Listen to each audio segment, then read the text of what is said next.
Allez, c'est parti. On va se pencher aujourd'hui sur une nouvelle réalité, assez étrange il faut le dire, qui est en train de débarquer sur le marché du travail. Une réalité où franchement tous les rôles qu'on croyait connaître sont complètement, mais alors complètement chamboulés. Alors, pour commencer, une question toute simple, est-ce qu'on peut imaginer travailler non pas pour une boîte, non pas pour une personne, mais directement pour une intelligence artificielle? Ça sonne comme de la pure science-fiction, n'est-ce pas? Et pourtant, c'est en train de devenir bien réel. Et attention, ce n'est pas juste une petite curiosité pour quelques geeks. La preuve, tenez-vous bien, plus de 80 000 personnes, oui 80 000, se sont déjà inscrites pour bosser pour des employeurs non humains. C'est juste énorme, l'ampleur du truc est assez surprenante en fait. Alors, comment ça marche, tout ça? Eh bien, au cœur de cette petite révolution, il y a une plateforme qui s'appelle rentahuman.ai. Le concept, il est à la fois super simple et complètement dingue, permettre à des IA, donc des programmes informatiques, d'embaucher de vrais humains pour faire des trucs dans le monde réel à leur place. Et le fonctionnement est d'une simplicité déconcertante. C'est en 3 étapes. 1. Une IA qui vit dans le cloud poste une mission qu'elle ne peut pas faire elle-même. Bah oui, elle n'a pas de bras. 2. Un humain bien réel, lui, voit l'annonce et accepte le job. Et 3. Une fois la tâche accomplie, hop, l'humain est payé. C'est ni plus ni moins que l'économie des petits boulots, sauf que le patron, il est fait de silicium. Mais le plus fascinant, c'est de voir les tâches demandées.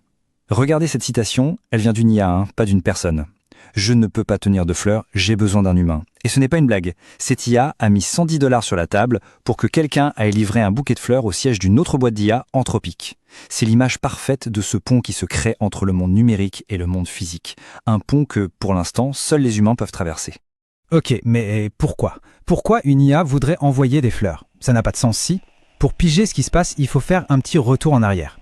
Tout a commencé avec la création, un peu par accident, d'un réseau social très particulier qui a tout changé. Moldbook. Alors Moldbook, à la base, c'était juste un test, une expérience. Sauf que ça a complètement dérapé pour devenir le tout premier réseau social 100% IA. Des milliers d'agents se sont mis à interagir, à papoter, à se créer des histoires, à s'engueuler. C'est comme si on observait une fourmilière numérique géante.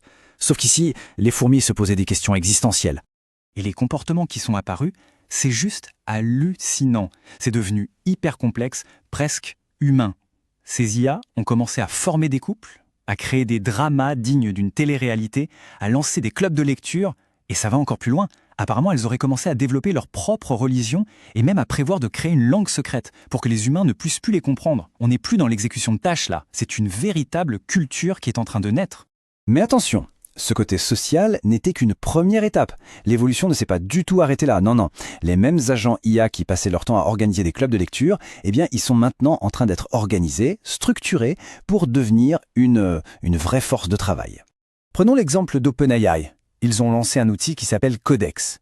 Et là, on ne parle pas d'un simple assistant qui aide à écrire du code. Non, il faut voir ça comme un vrai centre de contrôle. C'est le tableau de bord d'un chef de projet, sauf que ce chef de projet, il ne gère pas des humains. Il gère des équipes entières de développeurs IA qui bossent tous en même temps. Et la puissance du truc est juste dingue. On lui donne une seule instruction, une seule phrase, et Codex a réussi à développer tout seul un jeu de course en 3D de A à Z. Il s'est occupé du design, du code, et il a même joué au jeu lui-même pour trouver les bugs et les corriger. Là, on a dépassé le stade de l'aide au codage. On est clairement dans le développement de logiciels de manière 100% autonome. Et encore une fois, ce n'est pas un gadget pour quelques initiés. Plus d'1 million. 1 million de développeurs ont utilisé Codex, juste le mois dernier. Ce n'est plus une promesse de technologie pour le futur, c'est un changement majeur dans la façon de créer des logiciels, et ça se passe maintenant, sous nos yeux. Forcément, quand une technologie va aussi vite et qu'elle est adoptée par autant de monde, la concurrence devient féroce. Et cette tension, elle a fini par exploser au grand jour et de la manière la plus spectaculaire possible pendant le Super Bowl. Une vraie guerre publicitaire entre les géants de l'IA. Alors, premier round, Anthropic. Ils ont mis des millions sur la table pour une pub pendant le Super Bowl. Le message était simple et direct. La punchline, c'était une pique directe à leur plus grand rival. En gros, ils disaient « Les pubs arrivent dans l'IA, mais pas chez nous, pas dans notre modèle Claude ». Et la réponse, elle n'a pas traîné. Quelques heures à peine après la pub, Sam Altman, le patron d'OpenAI, a répliqué. Et il n'y est pas allé de main morte. Il a qualifié l'approche d'Anthropic de malhonnête et de voix sombre. En gros, il les accuse de vouloir garder le contrôle, de ne pas vouloir donner l'accès à tout le monde. D'un coup, la bataille est devenue très personnelle et surtout très publique.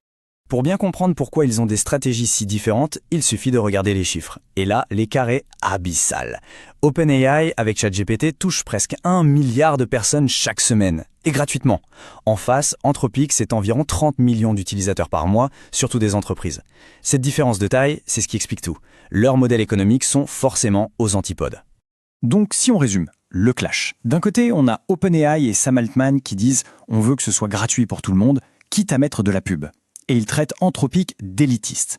De l'autre côté, Anthropic répond « pas de pub dans l'IA, on se concentre sur les pros ». Et ils traitent OpenAI de vendu. Ce n'est pas juste un désaccord commercial, c'est un vrai choc de philosophie sur ce que doit être l'avenir de l'IA. On est parti d'une histoire un peu bizarre, une plateforme de petits boulots pour IA, et on arrive à une véritable lutte de pouvoir, à la fois idéologique et économique, au sommet de la tech. Ce qui est sûr, c'est que notre relation, la relation entre les humains et l'intelligence artificielle, est en train de se redéfinir complètement. Pendant des années, la grande question c'était « est-ce que l'IA va nous piquer notre job ?» Mais si on s'était trompé de question depuis le début? Peut-être que la vraie question, celle qui commence à se poser aujourd'hui, est beaucoup plus dérangeante. Et si, au lieu de nous piquer notre job, l'IA devenait tout simplement notre boss?